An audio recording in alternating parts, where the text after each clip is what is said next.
Hello, and welcome to Rain's Cryptids, Myths, and Folklore. I'm your host, Rain, and today we are going to learn what we can about this cryptid. So let's begin. And today we're going to talk about leprechauns. They are originally based in Ireland, but there are similar cryptids around the world. They are usually called by different names, which can be the reason we sometimes don't realize that they are the same cryptid. I see this often while doing my research for myself and these videos. But the leprechaun has been dated back to the 8th century. Of course, that is only to our knowledge. They, of course, could go back even further. They are considered to be either a fairy or goblin with a height of 2 to 3 feet tall. Leprechauns are listed as endangered species in European law. In Ireland, there is protected land for these guys. They are linked to Tuatha De Danann, most known them as the ones that leave a pot of gold at the end of a rainbow, and St. Patrick's Day, to which they wear green jackets and have a shamrock on their hats. But the originals, they have red coats and no shamrocks. Traditionally, they are shoemakers, as they have really nimble fingers. They are known to be wealthy from hoarding their gold. They like to hide their gold underground, especially places we can't find. They love creating mischief and enchanting gold. Leprechauns are considered tricksters, dishonest, and deceptive to the core. They are not overly friendly, but they are not mean-hearted either. Traditional versions say they are stern, gloomy, and sour-tempered. I would like to mention that people that have written about the leprechaun like to say they were ugly as well. I wonder if this is just another word that is used to put more distance from them as time goes on. I mean, something may be ugly to one, but is not to another. So I have not used this term since I find people like to judge cryptids from their looks on whether they are good or evil. I digress. Leprechauns usually save their pranks for people who try to trap them or take advantage of them. They are intelligent and have magical abilities. They use enchantments, but love to use their magic playing hide-and-seek with humans. They can conjure up mesmerizing images, like pots of gold, at the end of a rainbow. Could explain why nobody gets that pot of gold. I believe we can sometimes have too much greed in our minds, to which it can make it easy for the leprechaun to pull pranks on us. It is said that if you catch one, they can grant wishes. But be careful, they love using loopholes to make wishes backfire. The information on them is easy to find, but pretty much the same everywhere. Of course, most of it is the hyped up version of him and not the original stuff. But who's to say even the original stuff might have it wrong as well, since most of history is muddled by man. Except one thing. They only talk about the male of the species and nothing about females.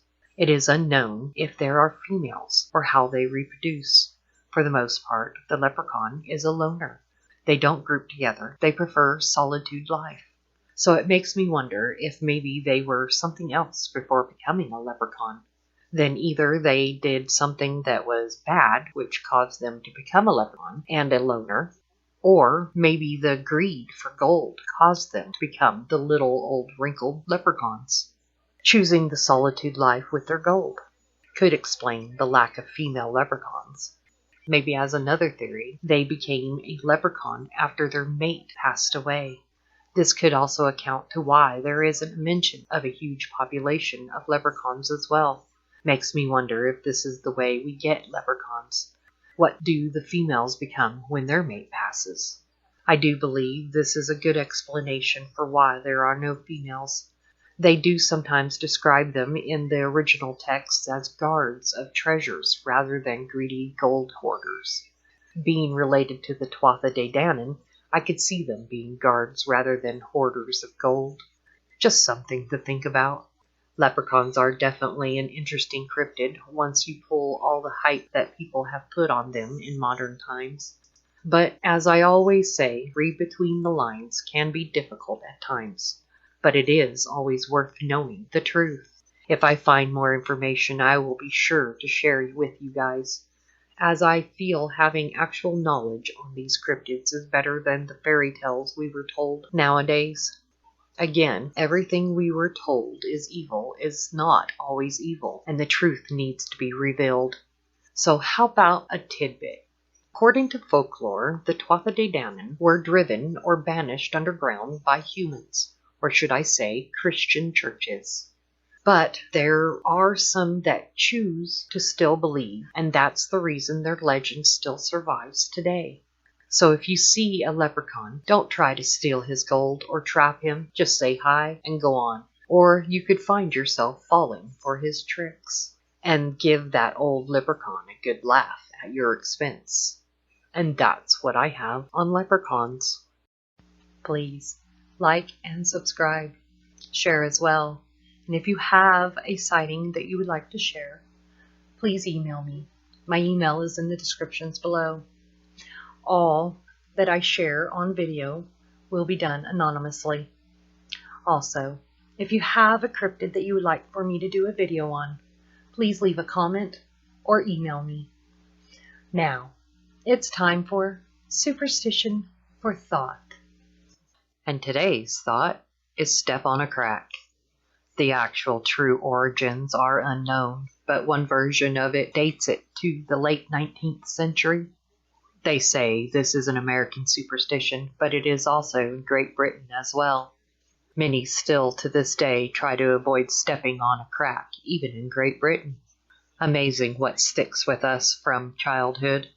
Most of the time, these rhymes were sung by a group of children while running or walking around. The version that is used is step on a crack, break your mama's back.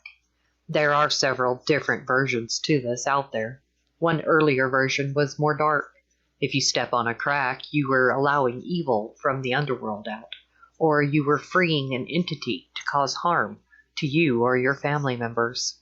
For some, stepping on a crack, you break a witch's back, or even the devil's back.